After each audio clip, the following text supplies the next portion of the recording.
Trevor Schaefer, Youth Ambassador and founder of Trevor's Trek Foundation, has been such an inspiration to me personally and to so many people, and inspired me to work with Senator Crapo on this legislation. So we're honored to have you. Trevor, you have 5 minutes, but if you go over a couple of minutes, that's fine. Go ahead.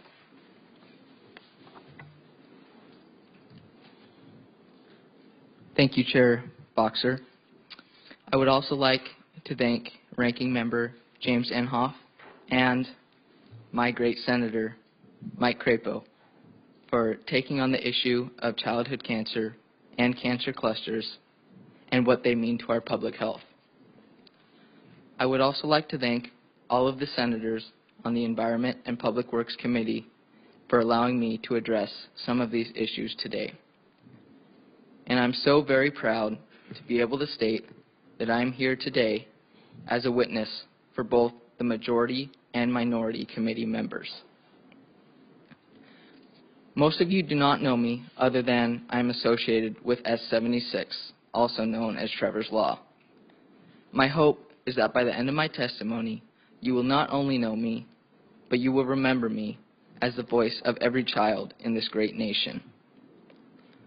As you've been told, I was diagnosed with brain cancer at the age of 13. Until that time, I was thriving in McCall, a small town nestled on the banks of a glacial lake in the beautiful mountains of Idaho. I really had a fairy tale life in paradise. But the carefree days of my childhood changed abruptly and dramatically after my cancer diagnosis. Like a snap of the fingers, I was robbed of my childhood and my innocence. I was thrown into the antiseptic world of hospitals in 8-hour brain surgery, followed by 14 grueling months of radiation and chemotherapy treatment. Unfortunately, I was not the only kid in my town with this pernicious disease. In the same year that I was diagnosed, there were 4 other cases of brain cancer diagnosed.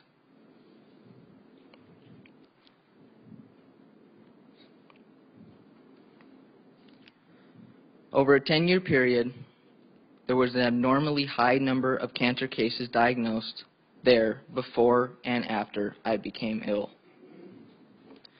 What happened in my town continually repeats itself throughout our nation, year in and year out. According to the CDC, 46 children per day, 2 classrooms full, are being diagnosed with cancers unrelated to genetics or family history. As Trevor's Law states, cancer is the second leading cause of death among children, exceeded only by accidents. Many of us young cancer survivors will forever face chronic health challenges resulting from the heroic medical measures used to save our lives. Children who have had cancer often experience confusion and embarrassment as they try to return to a so-called normal life and are dealing with the physical side effects related to their cancer and treatment. I can attest to that. Several years ago, when cancer struck me, I fought so hard for my life. I fought through the countless number of needle pricks, the blood transfusions, nausea, vomiting, and physical therapy so I could live to see the sun rise and the snow fall. I am so grateful to be alive. Still, the aftermath from the cancer treatments that I have endured have affected me in many disturbing ways. Every morning I wake up with a ringing in my ear, which never stops.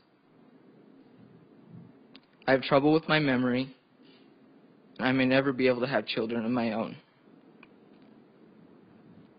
How ironic that I fought so hard to save my own life, yet now I may never be able to give life. And senators, I'm considered one of the success stories. Although there has been a significant increase in the cure rate of childhood cancer, children still are getting sick at an increasingly steady rate. In small towns throughout our country, possible cancer clusters exist. Parents are trying to get authorities to investigate these clusters and to discern what caused the disease patterns.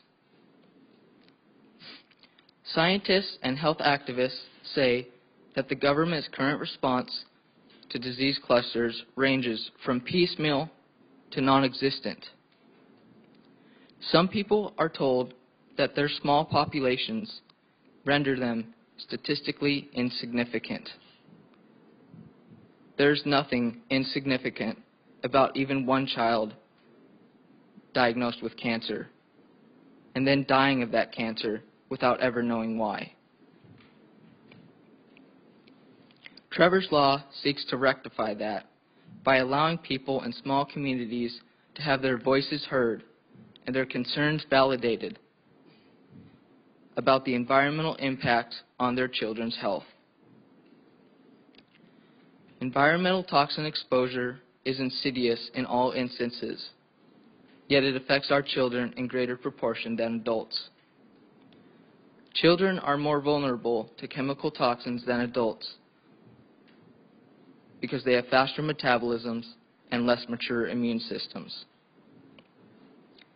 According to Dr. Sandra Steingruber, we are seeing more brain tumors in 4-year-olds, ovarian cancer in adolescent girls, and testicular cancer in adolescent boys. These cancers are rising rapidly, and of course, children do not drink, smoke, or hold stressful jobs. We therefore cannot really evoke lifestyle explanations. There are no good familial links that we know of.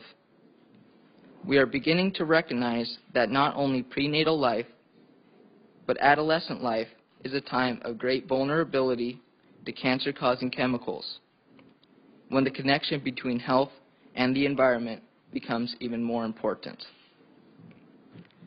Toxins migrate right through geographical boundaries and property lines. Cancer spares no ethnic group, no socioeconomic group, nor any geographical area. In its wake, we are left with the burden of extreme personal and social loss. I would also like to stress that cancer does not only attack the victim, it greatly impacts every member of the family. Siblings often experience concern, fear, jealousy, guilt, resentment, and feelings of abandonment, which can last long term. Relationships between family members can become tense, there can be stress on a marriage, and oftentimes a family breaks up. I vowed that if I survived, I would dedicate my life to helping other children with cancer who otherwise would never be heard. I truly believe that I have been given a second chance at life to convey to you the urgency and importance of addressing the proliferation of childhood cancer clusters and the methods of reporting them. For the children, I strongly encourage your support for Trevor's Law. In closing, I would ask you to consider how much your child or grandchild's life and well-being are worth to you.